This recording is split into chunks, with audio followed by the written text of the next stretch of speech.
Hello and welcome to another edition of the Irish Angle on Jump To It. As usual, I'm joined by Johnny Ward and Emma Nagle. And this week we're going to just chat about what happened in the last week. A lot of things went on in the last week. Johnny, Emma, welcome to the show. Thanks, Vinny. Thanks, Vinny. So first thing to talk about has to be Jack de Bromhead. What a tragedy it was. He died just before last week. We were going to record a show last Monday, but we decided, look, as a mark of respect, we couldn't do it. There's no point in just talking about ordinary racing stuff. With the raw incident after what had happened, Jack, down in Kerry on the Strand. Johnny, it's been a hard week for everyone involved in racing. These things really are tough, but they're particularly tough when it's a young child of 13. Yeah, like I suppose when I was getting into racing, Vinny, 2003 was a real annus horribilis at the time, because we lost Timmy Houlihan, we lost Sean Cleary, and we lost Kieran Kelly that year. And maybe there hasn't been as much made of the fact that Timmy passed away, but he was involved in a race with Sean Cleary in Galway, and it was one of his last races as a jockey, and it was just a catastrophic year. And that was sort of new to me. I remember watching the racing in the bookies. I think it might have been Kilbeggan racing was on, or maybe Roscommon racing, because Kieran's last ride was in Kilbeggan. But I remember they called off the race meeting in the middle of the meeting because news had come through about Kieran's death. And that was a terrible year. But I don't think anything remotely compares to this in terms of how it absolutely devastated a racing family because of his age. And just because of, I suppose, how well known the family is, and this beautiful, beautiful boy that emerged in the videos and the photographs afterwards. I think I met Jack when he was a little nipper in Henry de Bromhead's yard, and his twin and his sister, and I remember them just being gorgeous kids. But that was years before he became the character he became today. And as we were talking on the WhatsApp group last Sunday, I don't think any of us felt anywhere near good, in any shape to do the podcast. And just, I suppose, when something like this happens, it obviously makes you question everything, but you look for some crumb positive. And the positives that I would take out of what happened was the unbelievable behaviour of his family at the funeral in trying to make the best of it, bringing out the beautiful red and white colours that were symbolic of his riding for the family, and just the photographs at the funeral of everyone from Suzanne Eade, head of HRI, to Shark Hanlon, to Barry Geraghty, to Rachel Blackmore, who would have known him so well. If pictures were to tell 1,000 words, the absolute devastation in their faces. And Henry had to just get on with it at the weekend. I think horses will help he and Heather and the family through this, because you need something to keep you going. But I finally texted Henry, I think on Friday, just saying that I literally didn't have any words, and I just couldn't believe what happened. And the one thing I think they can guarantee, and the one thing that they can rely on, like Francis Crowley and like the families of the three jockeys I mentioned before, is that racing is at its best in situations like this. It will rally around Henry and Heather and the family like they were their own family. And may poor Jack rest in peace, because it was just a horrible, horrible weekend. Yeah, it really was. It was very, very difficult for everyone. Emma, I'm sure it touched you too. Yeah, it was when the news kind of came through, it was just kind of too hard to believe. He was just such a young age, and I didn't know Jack personally, but I just remember seeing him. The first time I was kind of introduced to him was when he did that lovely interview with Brian Gleeson, and when Honeysuckle was going for the Irish champion hurdle at Punchestown, and he just came across as the loveliest, sweetest young boy, and he was just a star in the making. You could just tell straight away, and it's just such a tragedy that he died in such circumstances, doing something that he loved and enjoyed. But I'm sure that the family can take loads of comfort in the fact that he had achieved so much at such a young age. And that, as Henry mentioned in his lovely words during the funeral, that he knew how much they loved him, and you could see by the reaction from the racing community how much support and love they'll get going forward, and hopefully they can take some comfort in that going forward. Yeah. I think as well the dignity that Henry showed, Vinny, and the lines that really struck out for me from the funeral was, you question yourself. I've questioned myself every day since. I've questioned this, I've questioned that. But Jack absolutely loved it. He loved riding ponies, and that's the bottom line. You have kids riding ponies because they love it. Jack lived life to the absolute full, and it was just a tragedy that he went out the way he did. Yeah, like look, I'm writing the blog at the moment for going to be publishing it later today on the site. And just thinking around this, I'm a father myself. I've got 2 daughters, and you live your life through them. That's what you do. You just hope for the best all the time with your children. You want everything for them. You want them to succeed in what they do. You want them to follow their dreams and their passions. And that's what Jack was doing.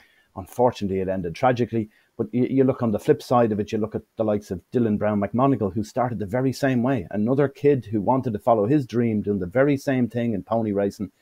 And his has turned out in a different way, and it's just life, isn't it? There's nothing you can do about it. It's just the way it works out, and we just all hope for the best. It doesn't always work that way, and it's a tragedy what happened. But please God that the Bromhead family will be able to move on from it over the won't be a quick fix in any way, but over the years, and as you say, the horses will help them through it to some extent, and certainly the racing community will, because the racing community really does bind around people when these things happen, and they'll always be there for them. And please God, that'll help them over the years to come, and Jack won't be forgotten. That's the most important thing as well. But look, we'll move on to other things. We had a huge weekend in racing, obviously, with the Champions Weekend, and even before that, then we had the Unique Festival, or the Unique Day at Laytown on the beach. Emma, you went to Laytown. Tell us a bit about your day out. It was your first time there, first experience of it. Yeah, it was my first time at Laytown. Yeah, it was a good experience. It was something different anyway. Kind of arrived nice and early, so I got to see a lot of the horses going down to the ocean and kind of dipping their legs in. Aidan McGuinness had a great string of them down there, and they all went in for a good dip. Kind of got more towards the racing then, and the crowd there was brilliant. I couldn't believe the amount of people that came over from England to go to Laytown just for the one day of it. Like, it was unbelievable, really. I know there was I can't think of the name of the syndicate now, but the Jamie Osborne, remember, he used to always send a few horses over. Yeah. The Melbourne 10, yeah. I think the syndicate's actually disbanded now, but there was a good few of them still there, and they were wearing the jackets and having a great time. But yeah, I was surprised by the amount of people who came over for the day. There was a great local crowd as well. There was actually a brilliant competition that Laytown ran. That I think was it the race that Chris Hayes won. All the housing estates of the town were given a horse, and if the horse won, the estate will get a prize, and the money would be spent to do up the gardens and just do up the estate, which was a lovely idea. And so like you could tell by the crowd, they were all very getting very into it and enjoying it. So no, it was a great day. Racing side of things, it's totally different to a normal race meeting. I think the thing that would strike you most is just the sound of the horses galloping down the sand is unreal. I've never heard anything like it. It's just a real slap of the sand, and it just makes everything seem so much quicker. But no, it was a good day. Obviously, the spirits were a small bit lower considering what had happened earlier on in the week. But no, I think the unique experience, and it was good to experience it. Yeah, I'm glad it continues, because there was a time when they thought they might have stopped that too, because there were accidents at it going back a number of years ago, and they've made a lot of changes to it from the fact that horses can't wear any headgear, and the jockeys have to be certainly experienced, and all sorts of different things. And they only run in a straight line now, and they used to do a turn in it and everything years ago. And of course, the big change is there's no people on the beach like there used to be, which was one of the other safety measures that was brought in. But look, I'm glad it continues. It is a great history, and it is something unique for Ireland. And there's very few places around the world where there's something similar. So you can see why people come, and it's a real destination, isn't it? When Laytown is on, lots of people always say, look, I'd love to go there once. It's one of the tracks that people around the world who are interested in horse racing would like to see, and it's great it does continue. You went on then to Irish Champions Weekend. You went to Leopardstown on Saturday. How did that compare to Laytown? A little bit different, I'd imagine. Yeah, it was a lot different to Laytown. No, there was a great crowd there now, in fairness. A good crowd. The racing was brilliant. Some really top class racing throughout the day. I think definitely the highlight of the Saturday anyway was Luxembourg. God, he was just brilliant for Aidan O'Brien. It was a massive step up from his Royal Whip performance, wasn't it, when he beat the Willie McCreary mare. He just about tipped her, so he improved. He must have improved 20 pounds, I suppose, coming into the Champion Stakes. And like, look, we talked about that when he won that. We kind of said that he had plenty to improve from. Aidan was kind of saying he was just about ready to run the Royal Whip, but to get him to the Champion Stakes in such shape and was just brilliant. I saw him before the race, and he was looking very sharp. He's a very good looking horse. He kind of, he has the real Monjou look about him, the kind of the big tall neck, and they're kind of walking around like a giraffe in the parade ring. But no, he was brilliant. He was probably my highlight of the day. But no, it was a great crowd and a great day at Leopardstown. Thank God we got the weather anyway. Yeah, they did. They got the better of it again. Curragh seems to get it desperate all the time. Whatever it is, I don't know what we've done down here in Kildare to merit this over the years, but the Curragh always seems to get desperate weather. When there's bad weather around, it'll be in the Curragh. But having said that, they had a great day too. Some fantastic performances in the Curragh. What did you make of the weekend, Johnny? What were your highlights? Yeah, I suppose the two highlights were probably Luxembourg, Vinny, in basically just to echo what Emma said there. The horse had been so well touted as a 2-year-old, and to have the kind of interrupted campaign, I do remember Aidan O'Brien. I remember asking him at one of those press mornings when Luxembourg had been out of the Derby, and I said, would he have been your main Derby hope? And he said, oh, Jesus, absolutely yes, which I took to kind of mean that his other 3-year-olds probably weren't all that good, which turned out to be the case. But it turns out Luxembourg actually is very good. And, sometimes they may be guilty of slightly overhyping their horses, including his dad, Camelot, who I think probably did need, if not need, I think it's good for Camelot to have a horse as good as Luxembourg is. He's probably going to be his best son, I think. And to have, Emma mentioned the Monjou in him, and that's absolutely true.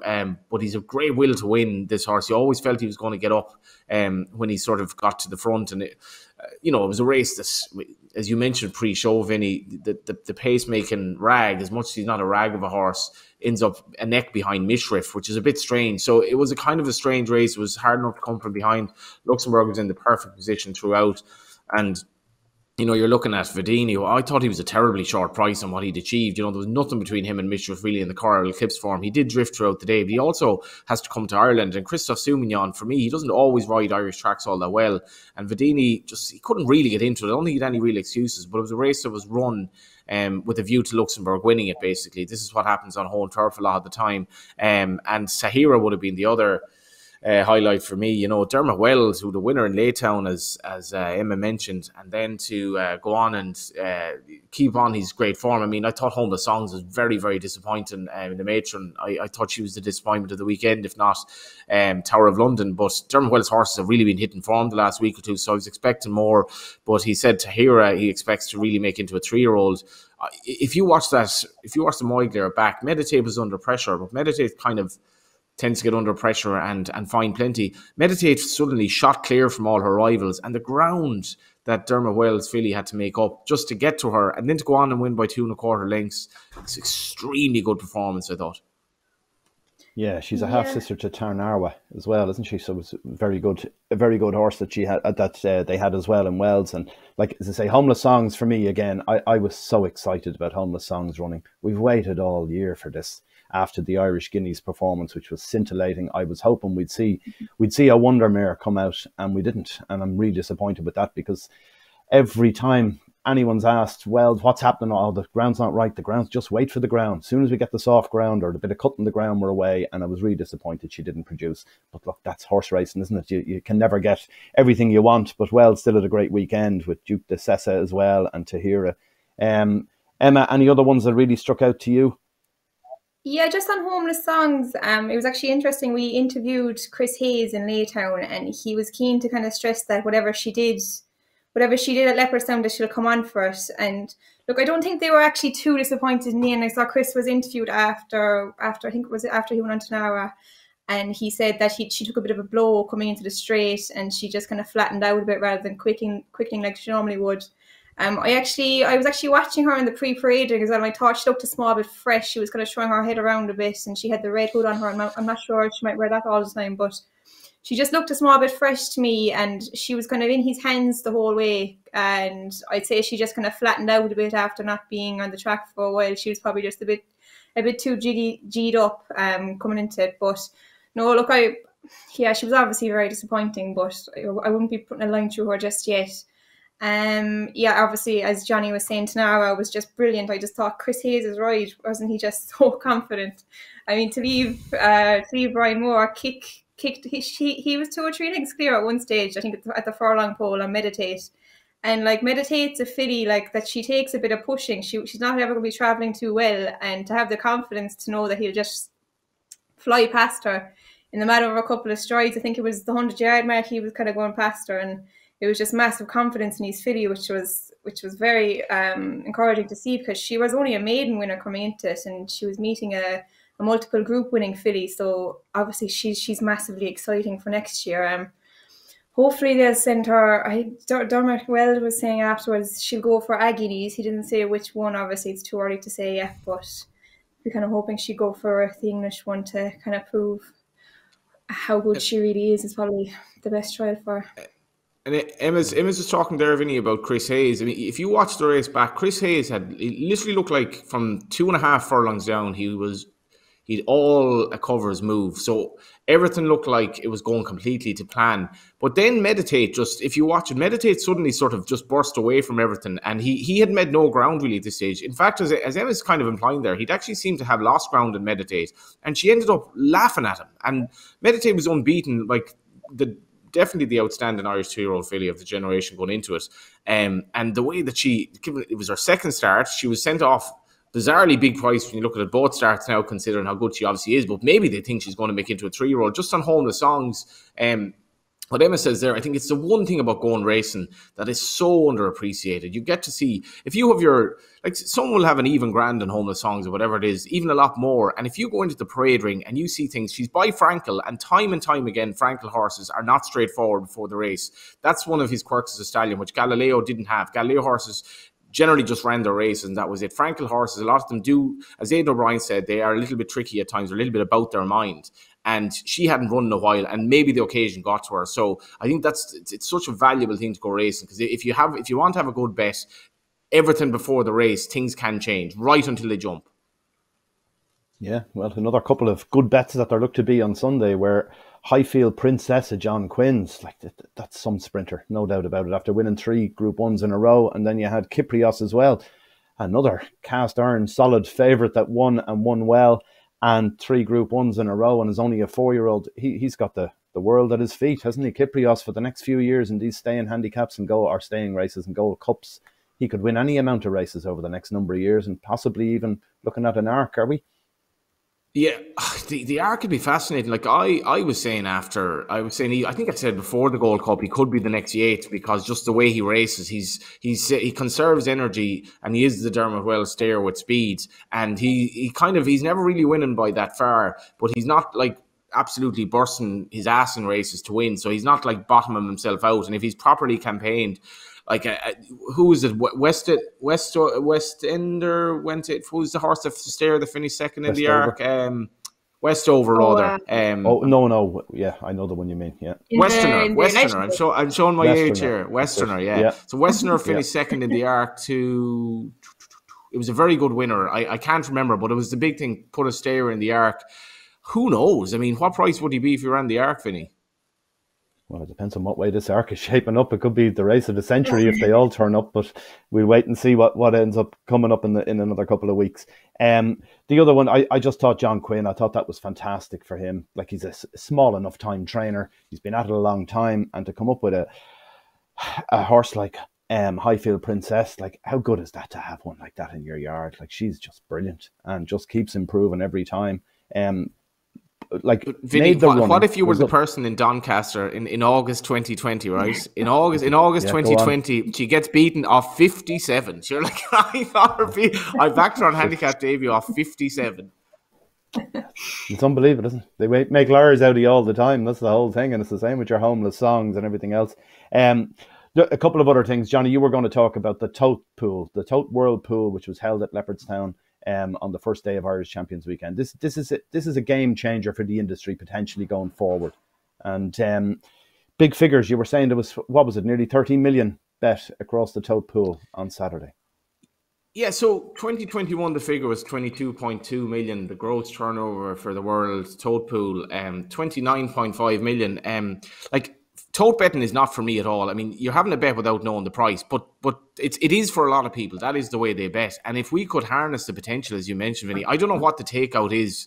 We'll say in the tote whirlpool, like the takeout in Ireland is high, and I think the tote has kind of regressed for various reasons because there are alternatives. And I think the tote needs to, reduce its costs and make the takeout bigger for punters to make it attractive. Because if you have pools as valuable as this, I mean, we had a French horse running on Saturday in the Champion Stakes, but if you had a Japanese horse running in it, you can get an unbelievable value. We all remember Deep Impact running in the Arc and how that skewed the price for Railing, the winner, and everyone else. But this is something that deserves, I think, a bit of commentary in Ireland. 29.5 million, and questions as well.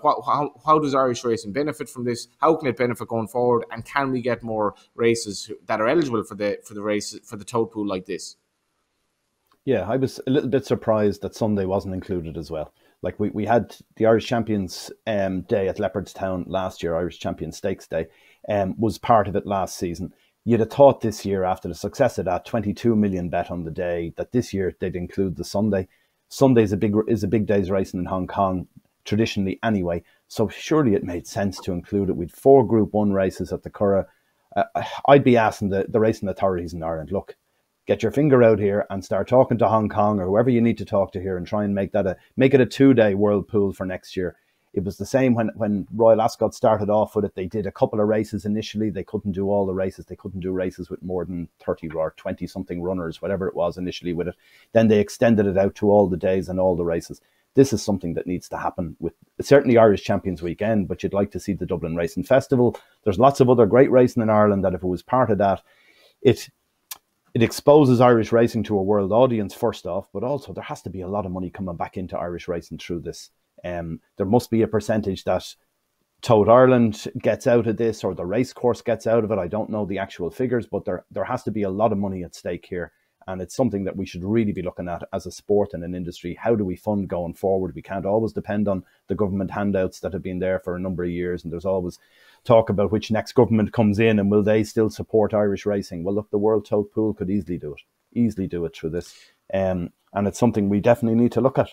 One other thing, Emma, sorry, Johnny, go ahead. Just finally, Vinny, sorry, that like Ger Lyons was quoted recently as saying, Irish racing is not necessarily as strong as ever, and we need to look at our prize money. But like, I don't know what world racing people live in, because we're exceptionally fortunate to have government handouts. If Sinn Féin comes into government, that's not guaranteed. So we need to look at how do we fund this sport when racing is becoming a smaller part of the general betting pie. Yeah. 2.5 million in prize money on Saturday alone. Like what are they complaining about? I have no idea at this stage, to be honest with you. But just looking at one thing we didn't cover was the British St. Leger at Doncaster. That was a memorable one, certainly for an Irish guy, David Egan, 23-year-old from Kildare, winning his first classic on Eldar Eldarov. Got it in the end. That was fantastic, Emma.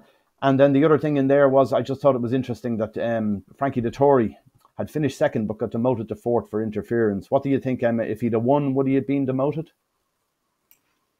I don't think so, to be honest. I think it was probably easier to demote him when he was after coming second. There wouldn't be as much of an uproar about it. It looks kind of minimal to me, to be honest. But no, it was lovely to see David Egan winning a Kildare man, and it was lovely. He said when he crossed the line, the first thing he thought of was young Jack de Bromhead.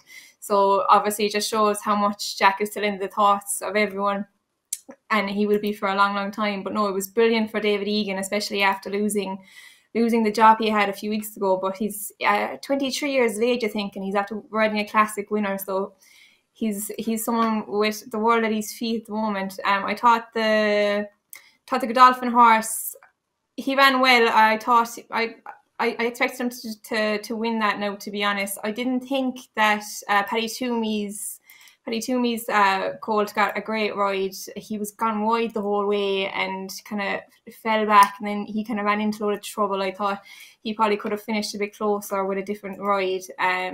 But no, I was kind of more concentrated on the racing at the Curragh, to be honest. I was sitting at home yesterday. I was afraid to go up and make a cup of tea, because if you went out of the kitchen, you'd miss a Group 1 at the Curragh. It was just non-stop yesterday, the whole day. But no, just going back to the arc there, or the arc picture there for a minute. Johnny, do you think if Vedeni and Luxembourg meet again, would it be a different outcome, or would you think Luxembourg would have his number? I think he'd beat him again. I mean, I suppose it's home soil, but I mean, Luxembourg has always looked like he wants a mile and a half. Vedeni, I'm just not sure he's as good as they were saying. He won the French Derby on soft ground, and he's, his stallion Churchill has been a bit of a mixed success, you'd have to say, so far, and he's been the flag bearer. So you do wonder how far he can go. But I didn't think he'd any major excuses.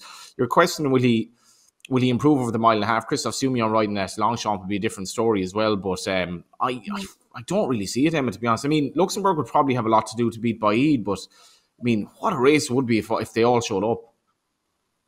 Yeah, like it's kind of shaping up to be a savage contest. I don't know. I thought Vedeni was a bit unlucky, to be honest. I don't know what he was doing up the rail at Leopardstown. You wouldn't get much luck going up there, but at the same time, I think Luxembourg isn't a horse who is too flashy. I'd say he'd always kind of pull out a bit more. So yeah, I probably agree with you there. Maybe I'd say he'd probably come on a bit more from it as well, because he had that muscle injury. He wasn't fully right at the Curragh, and I think with the Arc, I don't know what you think, Vinny, but like I'd keep everything in at the moment. If the ground did come up soft, that changes. Like if the ground come up proper soft, that changes everything. Oh, it does, yeah. I don't think Vedeni is going to run now. I think they've ruled that out this morning, as far as I know. I think they're looking at maybe going to the English Champion Stakes. But outside of that, one thing we haven't mentioned so far, which was a big story from last week as well, was the death of Queen Elizabeth II. It's a huge impact on all our racing fans in the UK, for starters. Not quite the same impact in Ireland. Johnny, I know you were asked by one of your newspapers that you work for to see what the impact was here, and there wasn't a whole lot, is the answer, isn't it?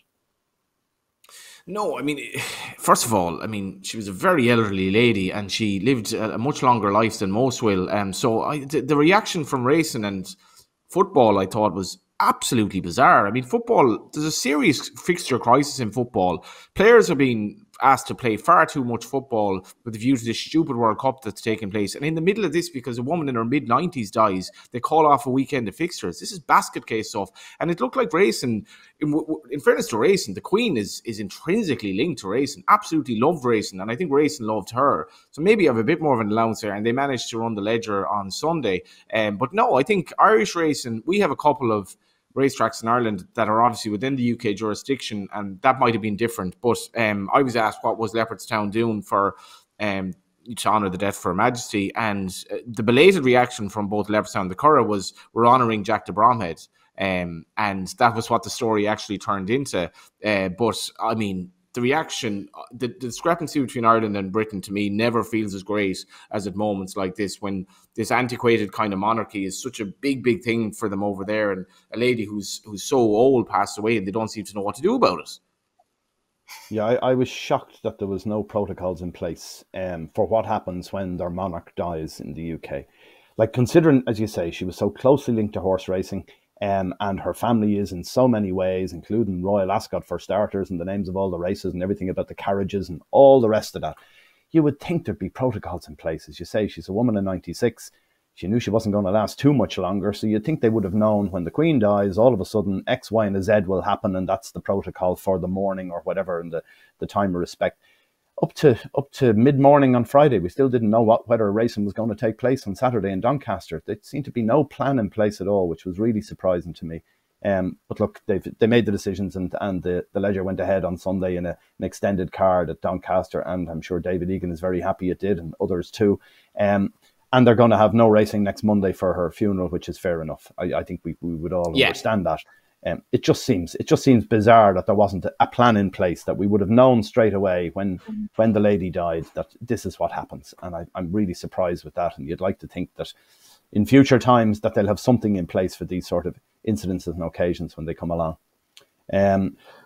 Not much else for us to discuss. We've gone through more or less all of last weekend, and we'll be back next Monday and we'll go through it again. But we're going to have maybe a more detailed show on something else, which is around betting and the restrictions that are being placed on people, and the all the aspects of how that's changing and what needs to happen or doesn't need to happen. So we're going to discuss that next Monday in an extended show. And until then, Johnny, Emma, thanks very much for joining us.